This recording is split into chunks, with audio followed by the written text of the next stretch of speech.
Kisah Para Rasul 7, hari Selasa tanggal 17 Februari 2026. Pembelaan Stefanus. Kata imam besar, benarkah demikian? Nah, ini lanjutan dari Kisah Para Rasul pasal 6, di mana para ahli Taurat, tua-tua, memajukan saksi-saksi palsu untuk menuduh Stefanus. Nah, mereka berkata di ayat ke-13, kita baca dulu untuk mengerti kenapa imam besar bertanya benarkah demikian di pembacaan Kisah Para Rasul 7 ini. Nah, kita baca dulu di Kisah Para Rasul 6 ayat 13. Lalu mereka memajukan saksi-saksi palsu yang berkata, orang ini terus-menerus mengucapkan perkataan yang menghina tempat kudus ini dan hukum Taurat, sebab kami telah mendengar dia mengatakan bahwa Yesus, orang Nazaret itu, akan merubuhkan tempat ini dan mengubah adat istiadat yang diwariskan oleh Musa kepada kita. Ya, mereka sangat menghormati hukum Taurat, jadi mereka memajukan saksi-saksi palsu yang mengatakan bahwa Stefanus itu terus-menerus mengucapkan perkataan yang menghina bait suci, tempat kudus, dan hukum Taurat.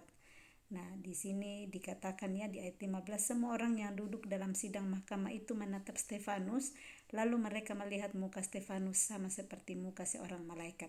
Wah, luar biasa ya, dituduh, ada saksi-saksi palsu yang menuduh dan menghasut di sini menuduh Stefanus, tetapi muka Stefanus malah mereka lihat seperti muka seorang malaikat.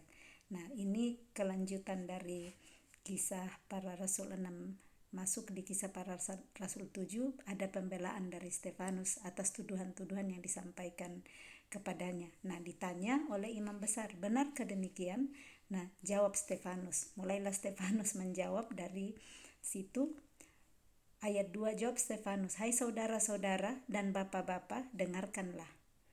Allah yang maha mulia telah menampakkan dirinya kepada bapa leluhur kita Abraham ketika ia masih di Mesopotamia, sebelum ia menetap di Haran, dan berfirman kepadanya, keluarlah dari negerimu dan dari sanak saudaramu, dan pergilah ke negeri yang akan kutunjukkan kepadamu. Jadi Stefanus membela diri di sini pembelaannya dengan menyampaikan kebenaran firman yang pastinya dia sudah dengar sebelumnya tentang kejadian bagaimana bapa leluhur yaitu Abraham. Tuhan menunjukkan dirinya kepada Abraham ketika masih di Mesopotamia. Jadi Stefanus kenal cerita kisah tentang nenek moyang mereka dan inilah yang disampaikan kepada imam besar. Nah, ayat 3, dan berfirman kepadanya, keluarlah dari negerimu dan dari sanak saudaramu, dan pergilah ke negeri yang akan kutunjukkan kepadamu. Ayat 4, maka keluarlah ia, yaitu Abraham ya, dari negeri orang Kasdim, lalu menetap di Haran. Dan setelah ayahnya meninggal, Terah ya ayahnya Abraham, Allah menyuruh dia pindah dari situ ke tanah ini, tempat kamu diam sekarang. Dan di situ Allah tidak memberikan milik pusaka kepadanya, bahkan setapak tanah pun tidak. Tetapi ia berjanji akan memberikan tanah itu kepadanya menjadi kepunyaannya dan kepunyaan keturunannya, walaupun pada waktu itu ia tidak mempunyai anak. Jadi dia ceritakan tentang perjalanan hidup dan iman Abraham, semuanya ya. Jadi Stefanus sangat tahu kisah nenek moyangnya. Di sini dia mulai cerita dulu tentang Abraham. Kita lanjut ayat 6 dulu. Beginilah firman Allah, yaitu bahwa keturunannya akan menjadi pendatang di negeri asing dan bahwa mereka akan diperbudak dan dianiaya 400 tahun lamanya. Tetapi bangsa yang akan memperbudak mereka itu akan kuhukum, firman Allah, dan sesudah itu mereka akan keluar dari situ dan beribadah kepadaku di tempat ini. Lalu Allah memberikan kepadanya perjanjian sunat, dan demikianlah Abraham memperanakkan Ishak, lalu menyunatkannya pada hari yang ke-8. Dan Ishak memperanakkan Yakub, dan Yakub memperanakkan ke-12 bapa leluhur kita. Dia sekarang menceritakan tentang Yakub ya. Jadi semua dimulai dari Abraham, bagaimana Tuhan memanggil dia. Terus sudah disampaikan bahwa sekalipun saat itu dia belum punya anak, tetapi di ayat 6 Tuhan sudah sampaikan bahwa keturunannya akan menjadi pendatang di negeri asing yang akan dan bahwa mereka akan diperbudak dan dianiaya 400 tahun lamanya. Jadi dia tahu di sana bagaimana kisah perjalanan keturunan Abraham nantinya, padahal saat disampaikan itu dia belum punya anak, tapi sudah disampaikan bahwa nanti keturunannya akan menjadi pendatang di negeri asing. Nah, kita lihat itu nantinya di Mesir, dan di Mesir itulah mereka diperbudak selama 400 tahun, tetapi nantinya Tuhan akan membawa mereka keluar dari situ. Stefanus menjelaskan secara terperinci dan dilanjutkan sekarang dengan keturunan dari Abraham yaitu Ishak dan memperanakkan Yakub. Di sana Yakub memperanakkan ke-12 bapa leluhur kita. Nah, ayat 9, karena iri hati. Dia tekankan di sini kenapa? Karena iri hati bapa-bapa leluhur kita menjual Yusuf ke tanah Mesir. Tetapi Allah menyertai dia. Yusuf dijual oleh saudaranya ke tanah Mesir, tetapi ada Allah yang menyertai mereka. Nah, dimulai dari apa? Karena iri hati. Kalau kita ingat bagaimana Yusuf sangat dikasihi papanya karena dia lahir dari Rahel ya, dan di masa tua Yakub, Yusuf lahir bersama dengan Benyamin. Nah, saudara-saudaranya iri hati, dia dibuatkan baju yang maha indah, bahkan ada mimpi-mimpi di mana saudaranya malah tambah marah saat Yusuf menceritakan tentang mimpi di mana berkas-berkas gandum yang dari saudaranya datang tunduk di berkas gandumnya. Semakin marahlah saudara-saudaranya, dan di sana saudaranya menjual Yusuf ke tanah Mesir, tetapi ada penyertaan Allah, ada Allah yang menyertai dia dan melepaskannya dari segala penindasan serta menganugerahkan kepadanya kasih karunia dan hikmat ketika ia menghadap Firaun raja Mesir. Jadi sekalipun dijual saudara-saudaranya, Allah menyertai dia dan Allah melepaskan Yusuf dari segala penindasan. Bahkan Tuhan menganugerahkan kepadanya kasih karunia dan hikmat, sehingga ketika ia menghadap Firaun raja Mesir, Firaun mengangkatnya menjadi kuasa atas tanah Mesir dan atas seluruh istananya. Maka datanglah bahaya kelaparan menimpa seluruh tanah Mesir dan tanah Kanaan, serta penderitaan yang besar, sehingga nenek moyang kita tidak mendapat makanan.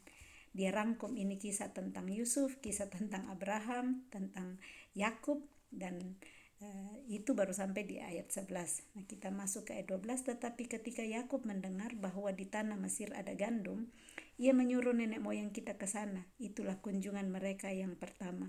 Pada kunjungan mereka yang kedua, Yusuf memperkenalkan dirinya kepada saudara-saudaranya. Lalu ketahuanlah asal-usul Yusuf kepada Firaun. Kemudian Yusuf menyuruh menjemput Yakub ayahnya dan semua sanak saudaranya, 75 jiwa banyaknya. Lalu pergilah Yakub ke tanah Mesir. Di situ ia meninggal, ia dan nenek moyang kita. Mayat mereka dipindahkan ke Sikem dan diletakkan di dalam kuburan yang telah dibeli Abraham dengan sejumlah uang perak dari anak-anak Hemor di Sikem. Jadi diceritakan di sini setelah Yusuf berkuasa, dia jemput Yakub ayahnya dan saudara-saudaranya.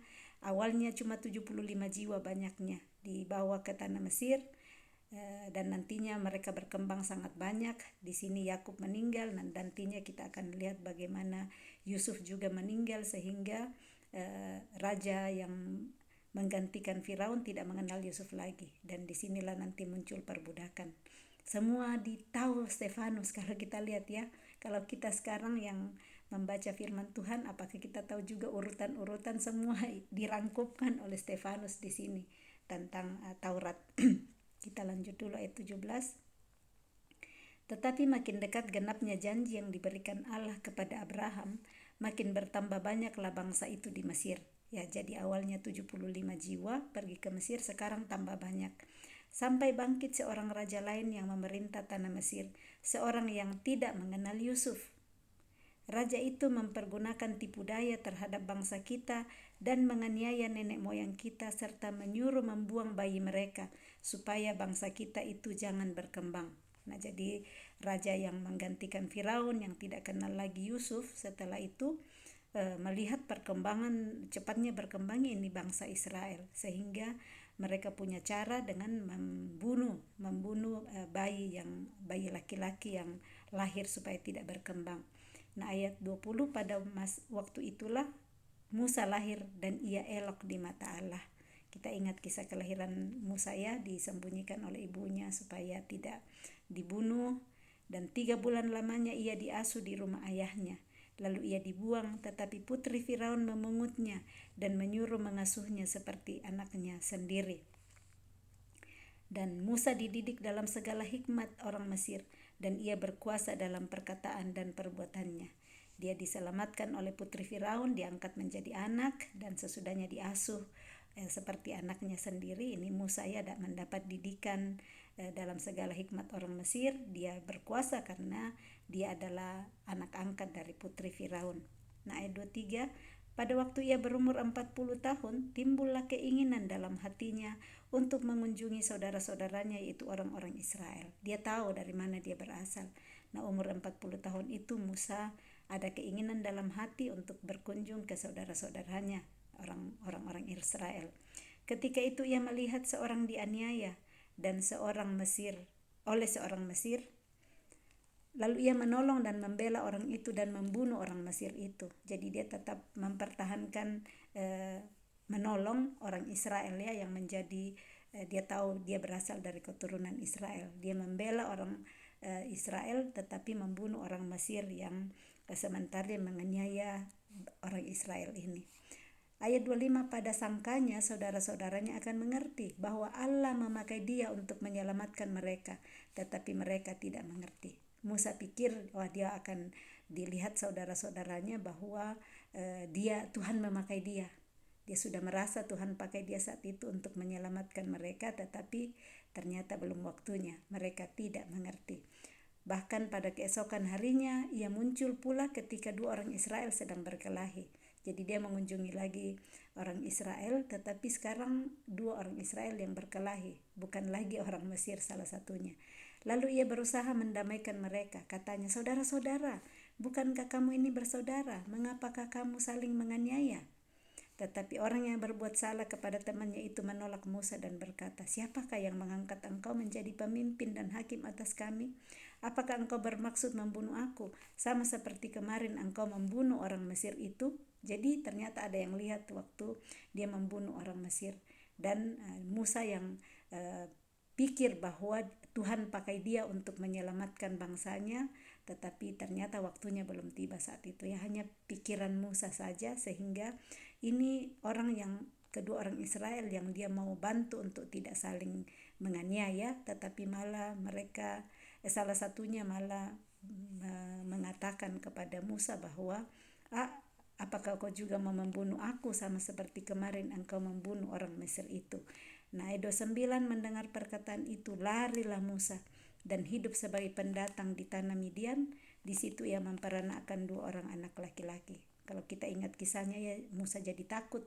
Ternyata ketahuan kalau dia membunuh orang Mesir, jadi dia melarikan diri dan dia hidup sebagai pendatang di tanah Midian, dan di situ dia mempunyai 2 orang anak laki-laki.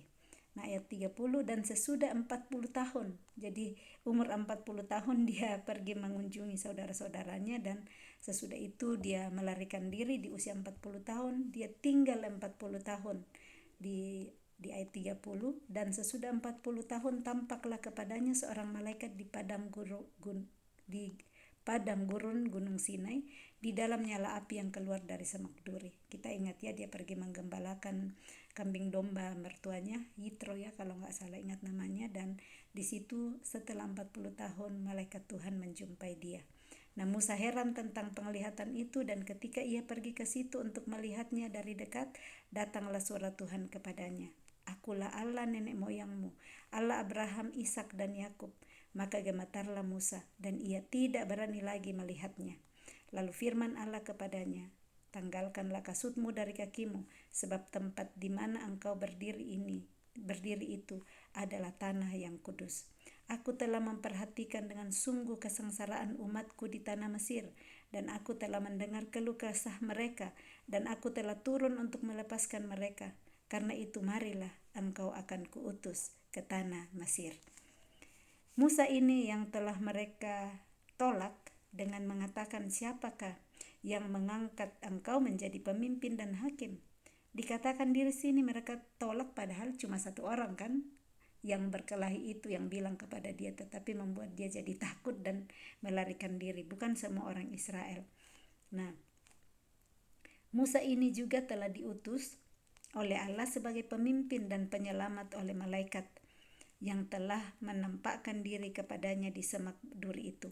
Dialah yang membawa mereka keluar dengan mengadakan mujizat-mujizat dan tanda-tanda di tanah Mesir, di Laut Merah, dan di padang gurun 40 tahun lamanya. Kita ingat bagaimana perjalanan Musa, Harun dan Miriam ya, membawa bangsa Israel keluar dari tanah Mesir, 10 tulah di depan Firaun, terus di padang gurun selama 40 tahun, membelah laut merah, laut Tiberau, mengeluarkan air dari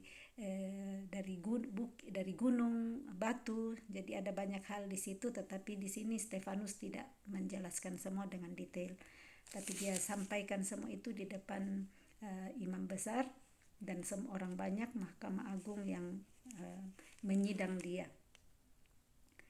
Dan itu dikatakan 40 tahun lamanya. Ayat 37, Musa ini pula lah yang berkata kepada orang Israel, seorang nabi seperti aku ini akan dibangkitkan Allah bagimu dari antara saudara-saudaramu. Musa inilah yang menjadi pengantara dalam sidang jemaah di padang gurun di antara malaikat yang berfirman kepadanya di Gunung Sinai dan nenek moyang kita.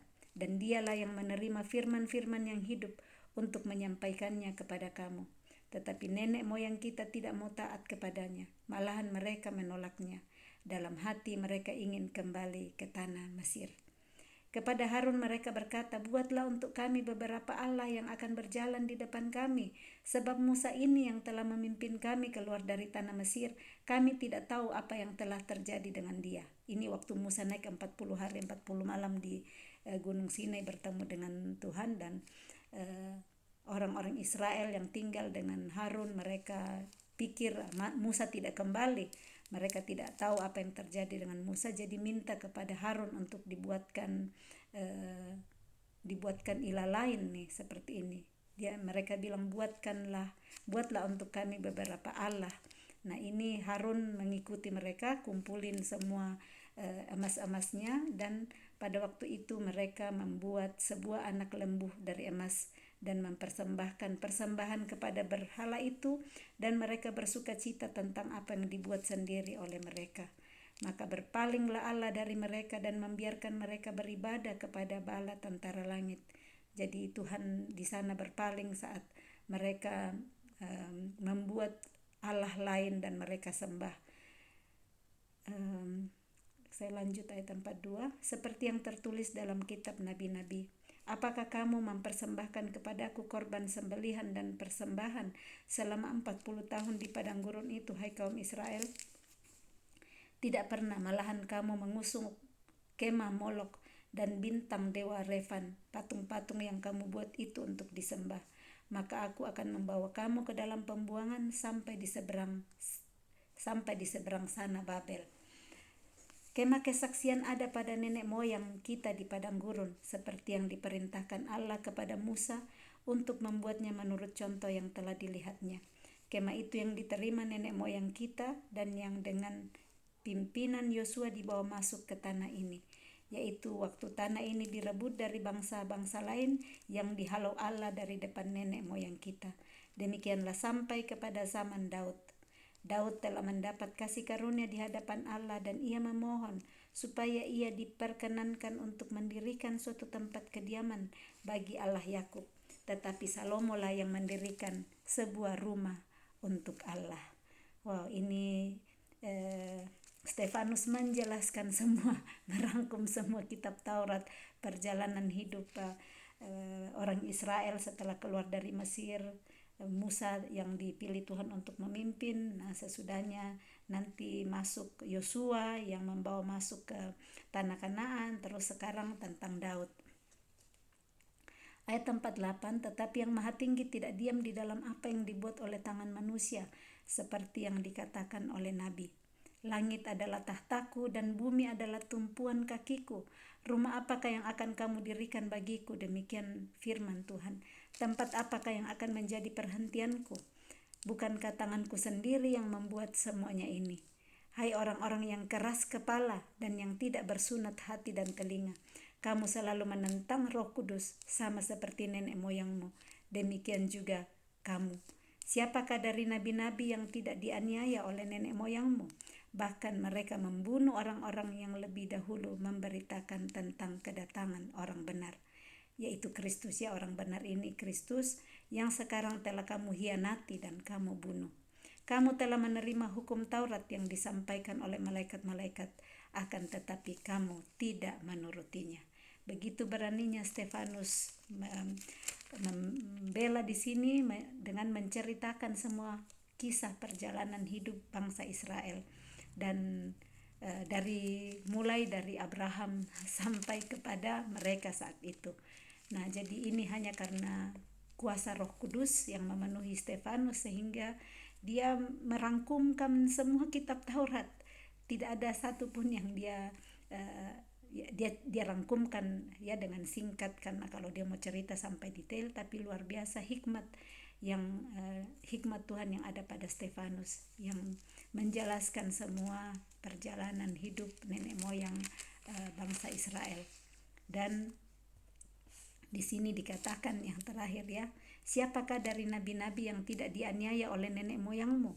Bahkan mereka membunuh orang-orang yang lebih dahulu memberitakan tentang kedatangan orang benar, yang sekarang telah kamu hianati dan kamu bunuh.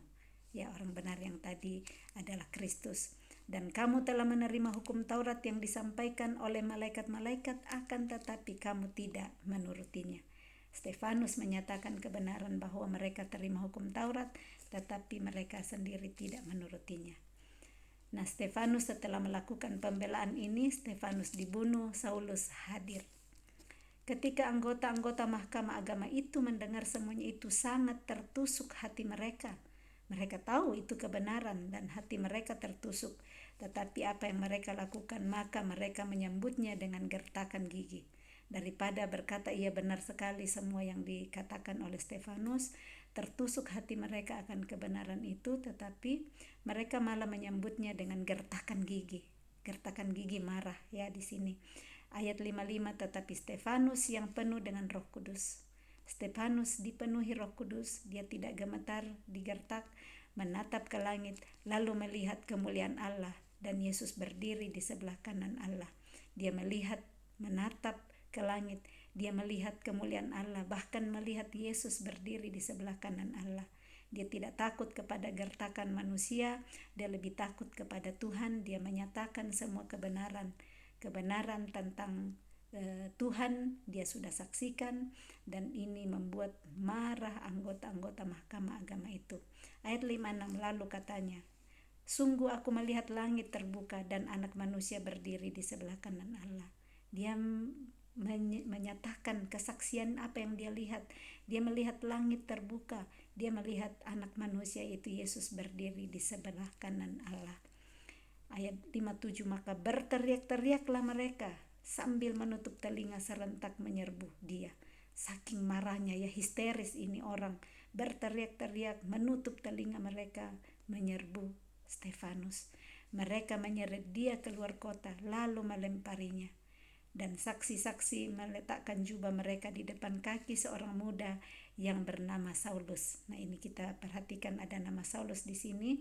Di sini mulai dituliskan untuk nanti kita lihat selanjutnya bagaimana perjalanan hidup Saulus ya. Ayat 59, sedang mereka melemparinya, Stefanus berdoa. Dilempari, dirajam dengan batu, diseret. Tetapi yang dilakukan Stefanus adalah berdoa. Katanya, ya Tuhan Yesus, terimalah rohku. Tuhan Yesus yang rasakan sakitnya dilempari, bukan dia.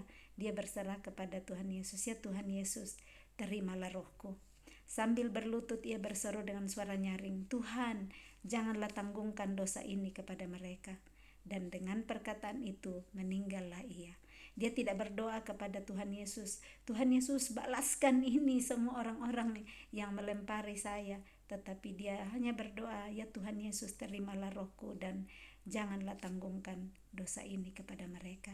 Betapa Stefanus yang dipenuhi oleh Roh Kudus, dia tidak meminta dan berdoa kepada Tuhan supaya dibalaskan perbuatan orang-orang ini kepada dia seperti Yesus. Ya, Yesus juga berdoa, ya Bapa, ampunilah mereka, mereka tidak tahu apa yang mereka perbuat. Kiranya mungkin kita mengalami hal-hal seperti kurang lebih ya, ini Stefanus berat sekali yang dialami, tapi mungkin ada orang yang menganiaya kita, menceritakan yang tidak benar tentang kita, atau marah kepada kita, siapa saja yang mungkin sesama kita memperlakukan dengan tidak adil. Baiklah kita berdoa seperti Stefanus, Tuhan jangan tanggungkan dosa ini kepada mereka. Kita berdoa Tuhan mengampuni dan perbuatan-perbuatan yang orang lakukan kepada kita, kalau memang kita tidak bersalah ya, dan kita diperlakukan dengan tidak adil, mendoakan supaya Bapa mengampuni, bukan mendoakan supaya mereka mendapatkan kecelakaan atau mendapat hukuman dari Tuhan. Inilah kasih yang ditunjukkan oleh oleh Stefanus. Dia mengikuti apa yang dia dengar tentang Yesus, berdoa mengampuni orang yang menganiaya dia. Kiranya kisah tentang Stefanus ini yang dipenuhi Roh Kudus, yang memperkatakan firman di dalam membela dirinya. Dia tidak membela dirinya, saya tidak bikin begini, tapi dia menceritakan kepada sidang yang menyidang dia tentang firman Tuhan. Dia hanya berbagi tentang firman Tuhan, perjalanan hidup nenek moyang mereka, dan dia tidak membela dirinya sendiri. Dia hanya menceritakan firman yang membuat marah keseluruhan sidang yang mengikuti persidangannya, menyeret dia dan merajamnya dengan batu sampai mati, tetapi dia tidak berdoa supaya mereka dibalaskan sesuai dengan perbuatan mereka, tetapi malah berdoa supaya Tuhan tidak menanggungkan dosa orang-orang itu kepada mereka. Stefanus mendoakan keselamatan mereka.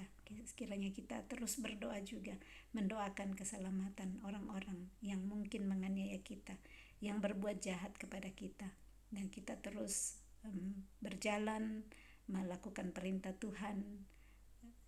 Kita berdoa kiranya terus Roh Kudus yang ada bersama dengan kita terus menuntun untuk hidup seturut dengan kehendak-Nya. Hari demi hari memberikan kita kekuatan juga di dalam perjuangan iman kita masing-masing untuk tetap teguh berdiri mempercayai Dia dengan segenap hati. Dia yang benar itu, orang benar yaitu Kristus yang telah mati untuk kita. Dia yang memberikan kekuatan, memberikan penghiburan melalui Roh Kudus untuk kita tetap teguh menghadapi setiap perjuangan iman kita masing-masing. Salam kasih, Tuhan Yesus memberkati. Shalom.